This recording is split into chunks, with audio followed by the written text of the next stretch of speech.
good friend Jesse Nash is over there interviewing Mr. Dale Chandler. So we're going to maybe conduct this interview right on TV today. A lot of requests for more of Jesse and for Dale Chandler, who's got a big swing quintet. Ladies and gentlemen, it's become kind of a status symbol in TV to be spoofed by George McGrath. Before we talk with a fantastic poet who might give us a sample named MacDonald Carey, I want to ask George McGrath, how come... I know you've spoofed everybody. Have you ever thought about maybe spoofing our show the way Billy Crystal did for... Well, I figure Billy Crystal's done it. Billy Crystal's done it. Became old hat? Well, I don't know if it's old hat, but you're so unique that you're hard to spoof. Why don't we the better they are, the harder they are to spoof, Joe. Say it again? Say it again. The better they are, the harder they are to spoof. Why don't we start a campaign to get Billy Crystal his job back on Saturday Night Live? That's right. One-man show, the one-man show. Yeah, because those were good days. Did you enjoy that when he spoofed I loved it. Yeah. I love that too. I missed that. I didn't see it. Yeah, he did a great spoof. About 4 years. Yeah. Very funny. I think what the world needs now, I was telling McDonald Carey, is comedy, and the young man making a lot of people laugh. Absolutely. His name George McGrath, many times Emmy-nominated. Mr. McGrath is the creator and writer and host and co-executive producer of On the Television, which spoofs programs, right? Television shows, yeah. It's on Nick at Night, Saturdays at 10:30, Sundays at 9:30. You name it, we've spoofed it. But I was nominated for Emmys for writing Pee-wee's Playhouse. Pee-wee's Playhouse. And also doing some of the co-starring roles, I read somewhere? I do a lot of the puppets, and I've done some of the co-starring roles. We've got to start to satirize our show, you know.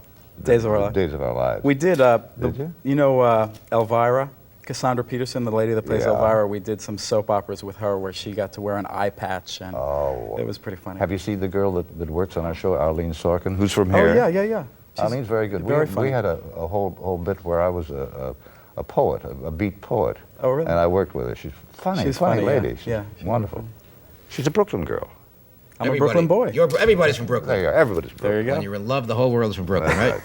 George McGrath from Brooklyn, who was one of our master satirists and comedians and comedy writers. I want to hear all about the show. Before I lose that thought, though, do you always spoof specific shows, or do you sometimes... Sometimes we make them up. Sometimes sheer invention. Sheer invention. Like we did My Five Dads, right, which was a spoof of all those shows that have mixed parents. And sometimes we'll go right for a show like we did Doogie Howser, MD, was Googie Chowder, DDS, and we had...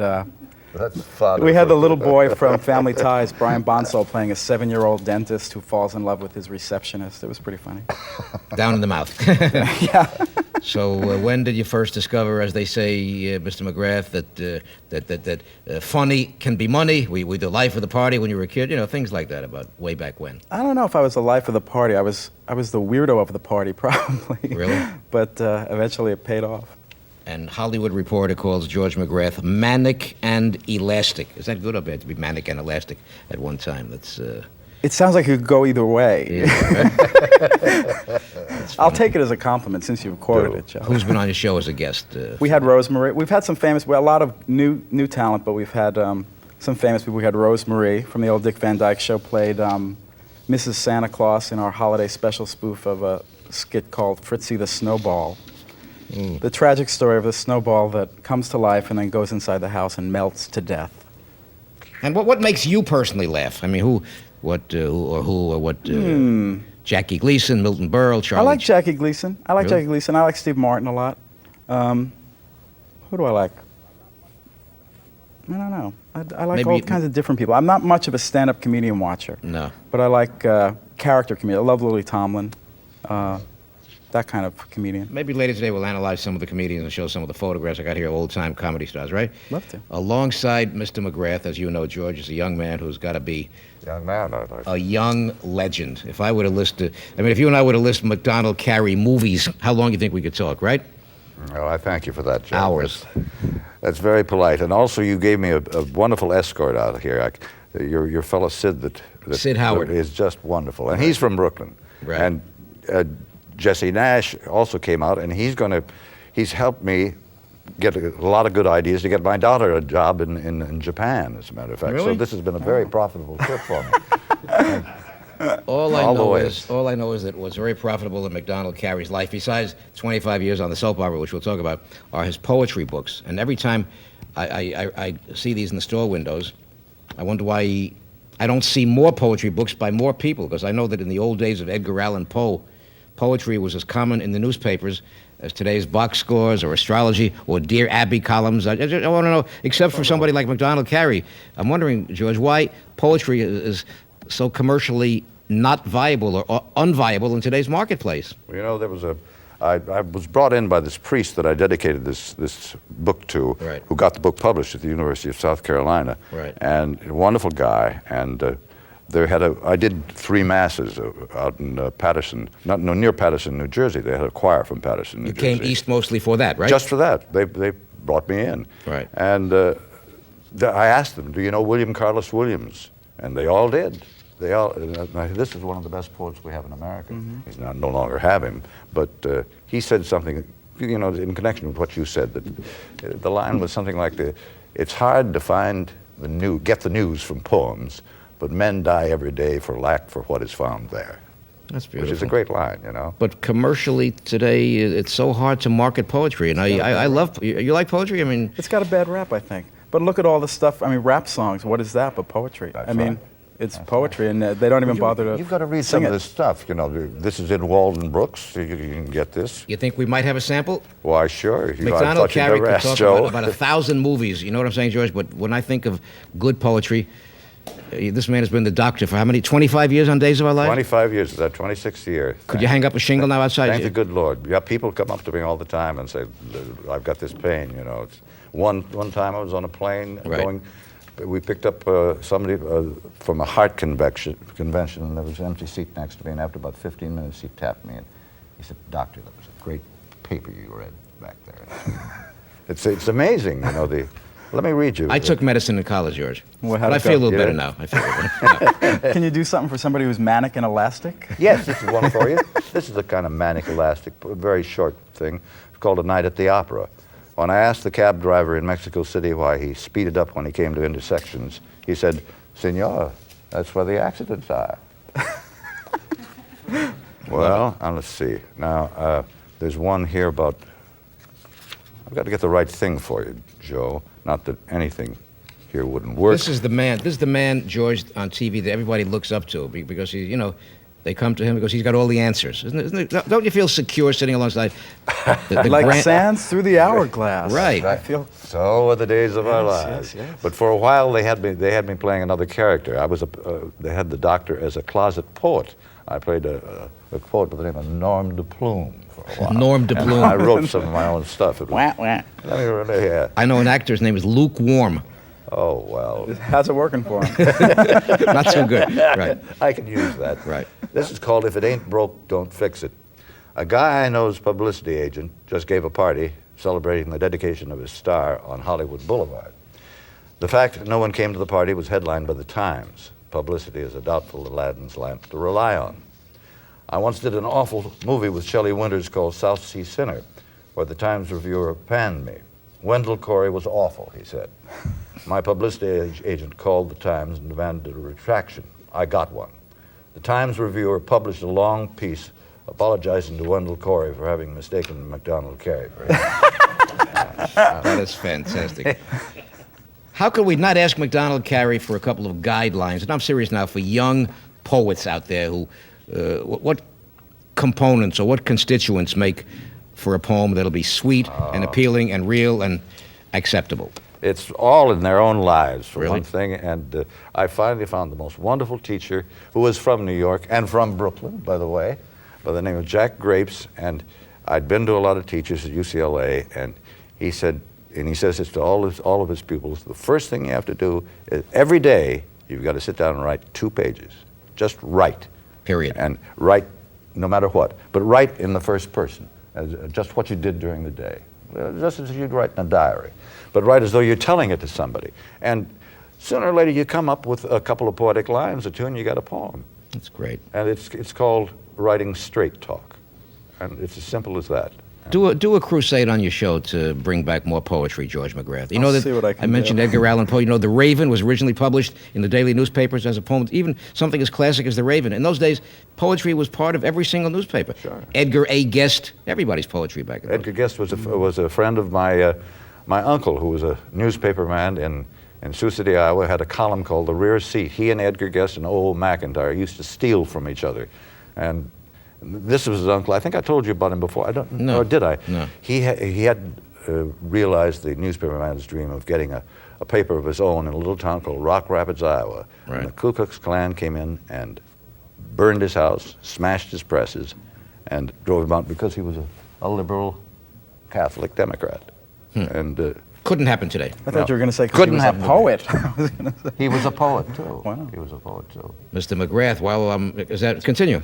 That's Well, it. that's all there is to the story, except he became a managing editor, and everything was downhill after that. After that, Mr. McGrath, that we're giving guidance. How can we not ask you for a little guidance for aspiring comedy writers? Because comedy... It's pretty much the same thing. You got to just get up and write. You know, a lot of people say, "Oh, I want to be a writer. I want to be a writer." Right. It's the kind of thing you can't just, want to be. You What gotta kind of just do comedy it. is in? Is it cruelty today? Insult comedy? What's? I mean, who knows what's in? But I don't know. I think people react to negative if you're too cruel. We did a thing on Roseanne Barr called Roseman. And we Roseman. had one of the big fat guy from Beetlejuice played her, and it was all belching and kind of stuff, and it was a little too hard. You kind of sat back and went, "Ooh, they're kind of cruel."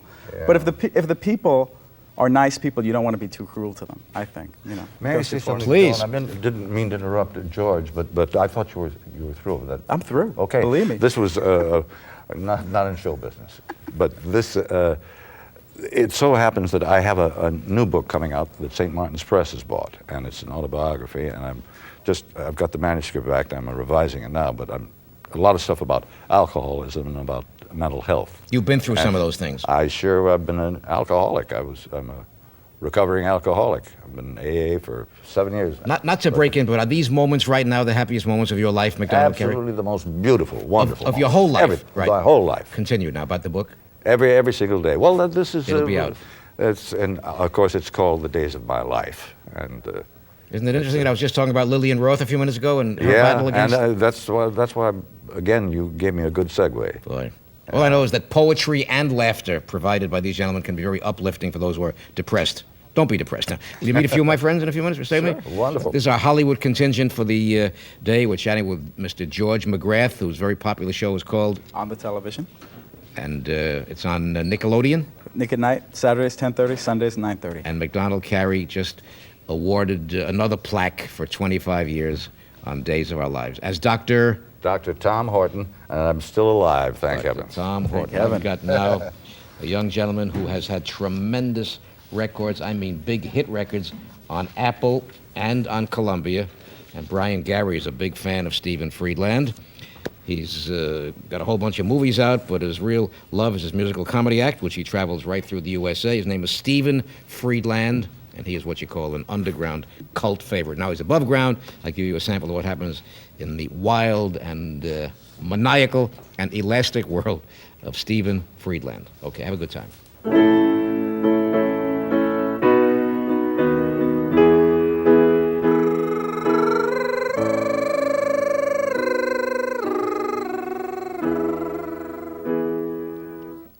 Anthony had bought 2 loaves of bread to feed to the squirrels while waiting for his girl. Stella Coquette, he'd never forget. She comes his way this time every day.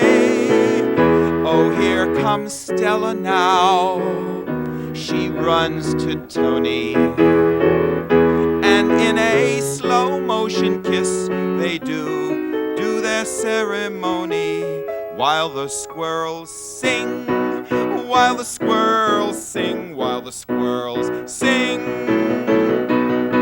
Oh, what crumbs fall from heaven. Oh, what crumbs fall from heaven.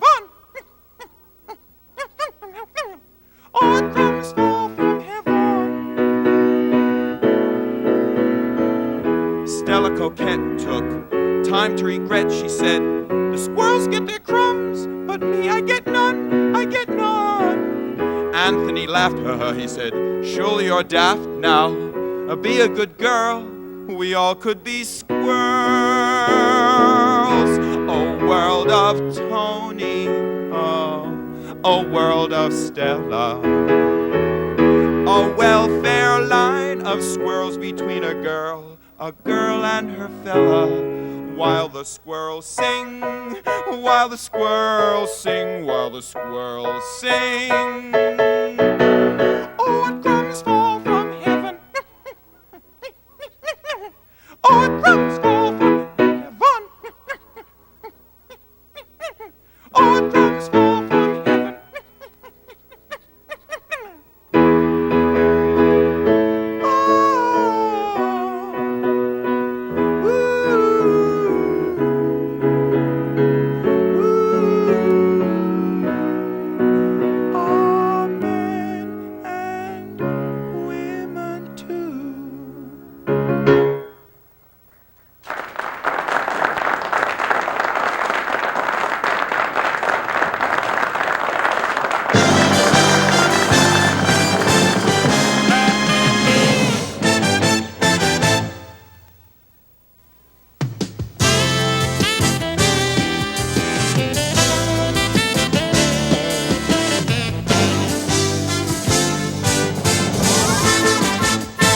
Okay, we go from the humor of Mr.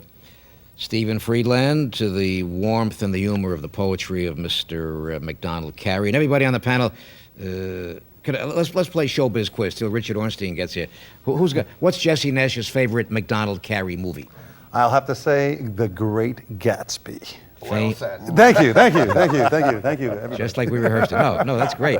Mr. Wayne Robbins. Mine happens to be Streets of Laredo. Oh, that's wonderful. Classic. Classic. Mr. McGrath. And I'll have to say Wake Island. Oh, It's a great. block. Who was in Wake Island? Who was in Wake Island? Was it Bill Bendix, Right. Brian Donlevy, yeah. And yeah. MacDonald Carey. And we all went into the Marine Corps afterwards. Really? In real life? Yeah, really. Most of the guys that were in it. One of them married Joan Crawford, I think. Boy. But that's the only one that didn't go into the You Marine probably Corps. got the tougher But job. She got the that's right. I'll tell you what I know about this young man. The man with the golden voice named MacDonald Carey in radio was the star of The First Nighter and John's Other Wife and Stella Dallas and Grosvenor on- and Lights Out. You name any radio classic serial, this man was the star. Joe is also the most wonderful memory of I love all time. I love old radio. I love old radio drama. Incredible. We're gonna hear- This Stella Dallas was really something. I played a character by the name of Dick Grosvenor, the ne'er-do-well who married Stella's daughter, Lolly. Lolly, And what a name. I was a very, very ne'er-do-well, and I was very rich and very sick because I had hay fever, actually, in real life. And every fall, when hay fever season started, they had me commit suicide. And then they'd miraculously bring me back to life at the end of hay fever season. I did that for I 3 guess it years. wasn't method acting.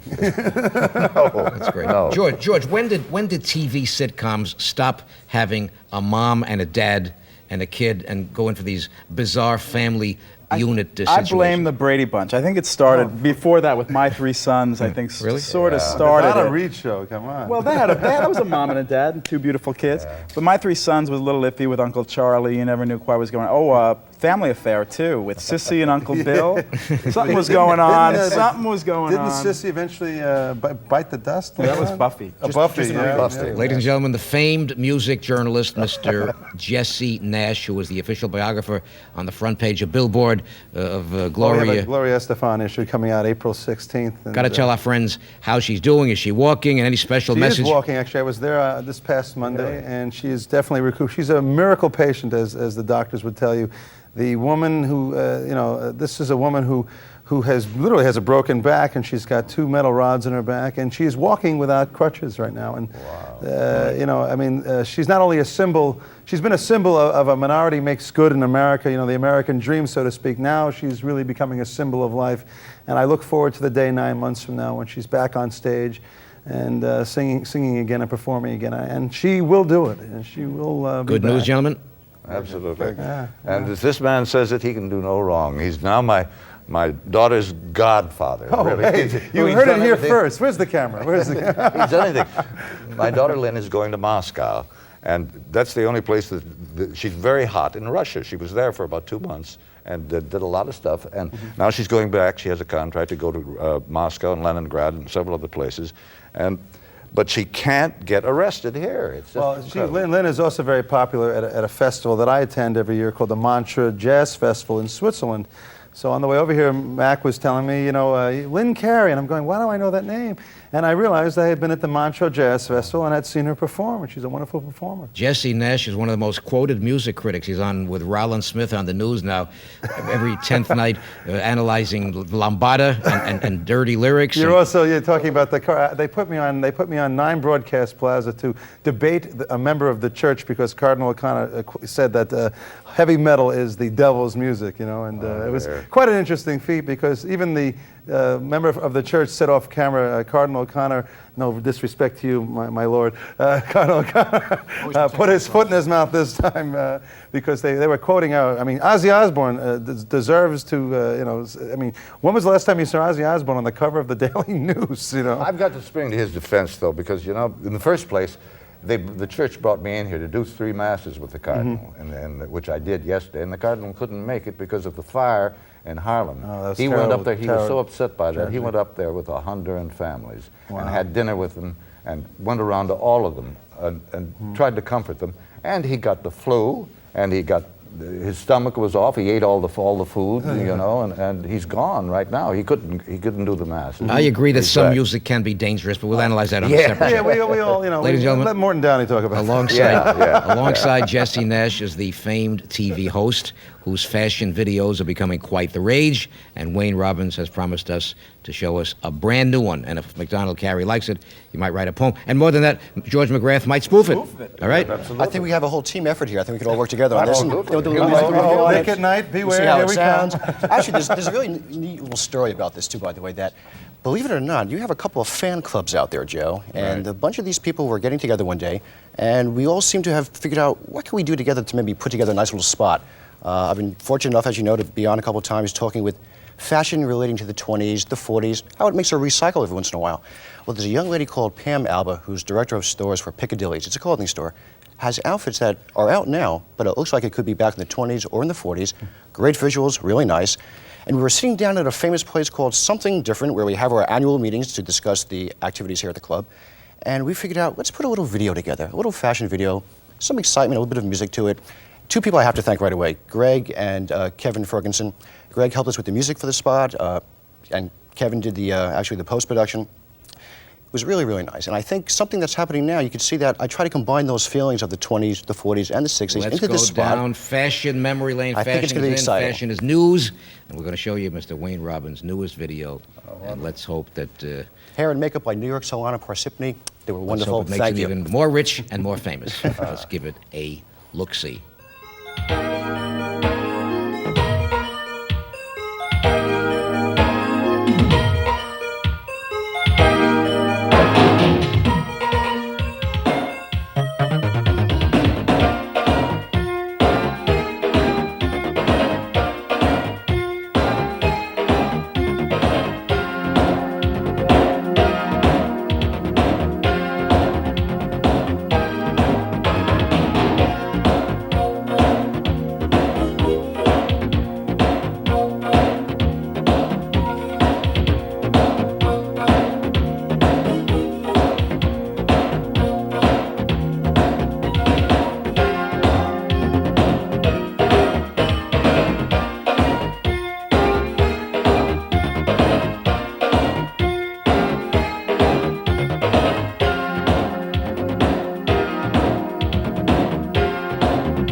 Thank you, thank you. I would like to thank the people that gave us the opportunity to tape it. It's called Something Different in Montclair. It's a theater restaurant. And again, Pam Albert from Piccadilly's for letting us use those outfits, which I think again, looks if we like... keep on thanking, we'll be into next week's program already. So Let's move on, let's move on. we'll do some more thanks later on in the green room. That's fine. I wanted to ask you, how did Mr. Freedland do those squirrel imitations? You'll ask him, and he'll be in your column, right? That was amazing. I'm sitting there going, I'm looking at this guy and going, he really looked like I a want to go chipmunk. from the latest in skirts to the latest in music, but everybody's clamoring for one more by MacDonald Carey. Quick one. Even a long one. All right, I'll give you a long one. There's a story that's told by actors since there was a Hollywood and there was an East Coast. Two actors leave the Middle West to find fame and fortune. One goes to Hollywood and one to New York. Neither one, after 10 years, is working very much. In search of greener fields, one gets on a plane and flies east, one gets on a plane and flies west. As they pass, they yell to each other, "Go back, go back." I'm trying to go back today, but back somewhere else, back to the Middle West. Today, I'm trying to write a poem of meanness and hate and revenge and despair. I'm digging tunnels to tunnels of resentment and cravings and fears in my past. It ain't easy because it's today and I have hope. But you can go home again if you try. There are ways. I'm a child again at the boat club in Sioux City, a boy of 9. I stand on the bank of the river and watch a man tumble from his boat into the muddy water. I run for help, but nobody comes. No one ever comes. I dream of that man to this day. But even in my dreams, I never find his body in the muddy water that rushes past. In my dream, sometimes I'm in the water searching for him, groping, and sometimes in my dreams, I'm that man in the water, and I know no one will ever find me. That's the way it is with me, the boy lost in the water, the man lost in the bank. I'm both. Or I'm a boy again on Jackson Street in Sioux City, a boy of 10. I watch the car hit my dog. I run to the dog and yell at the car, which speeds on its way. I yell for someone to help me, somebody to help my dog. But no one helps me. No one comes. He dies there as I hold him. I dream this dream to this day, too. Sometimes I'm the boy. Sometimes I'm the dog. Sometimes I'm both. This week, my daughter is beginning to come out of her madness. She can take the bus herself now and no longer cuts her wrists. Today she said, "People aren't really marionettes, are they? They're really real people, aren't they?" I tell her, "Yes, Lisa, yes, they're really real people." Yesterday, my daughter came late to therapy class and gave a wild cockamamie excuse. The doctor said, "You're lying, aren't you, Lisa?" My daughter said, "Well, what do you know? I could have sworn I was telling the truth." Wow, that's Boy, nice. when stars were stars, right? When movies were movies. MacDonald Carey, pretty Beyond amazing. That Further Hill. What a man, huh, George? Wow. Ladies and gentlemen, we go now from real poetry and real skirts to real music. Brian Garry, whose appearances on our program are always keenly anticipated. Brian tells me he sold out last night, SRO at Jan Waldman's. And this man has written Broadway shows, and he's popular. And his grandfather was Eddie Cantor. Wow. Really? Really? Is this true? Yeah. Wow. Here's one of Eddie's last photographs. Eddie Cantor with Jane Wyatt many, many years ago. Wow. She's a dear friend. Father knows Beautiful best. Anyhow, the real Brian Garry singing his own song, not on the record now, but in flesh, in person, the real me. Okay, the real you.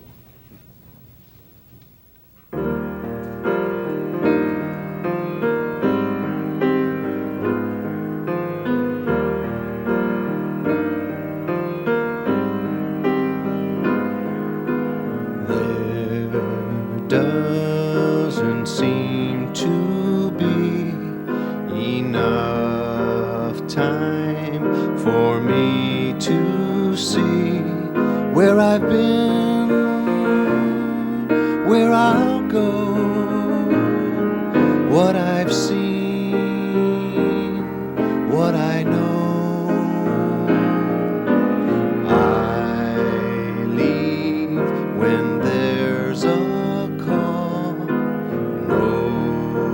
time to trip and fall. A machine, trouble-free. Trouble is, it's not the real me. No, I'm in some cartoon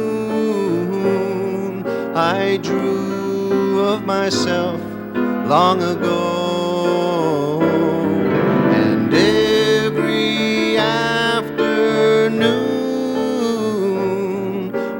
knew of myself doesn't show. So time, please be mine again and find me when I say when. Let me rest, let me be, let me feel, 'cause that's the real me.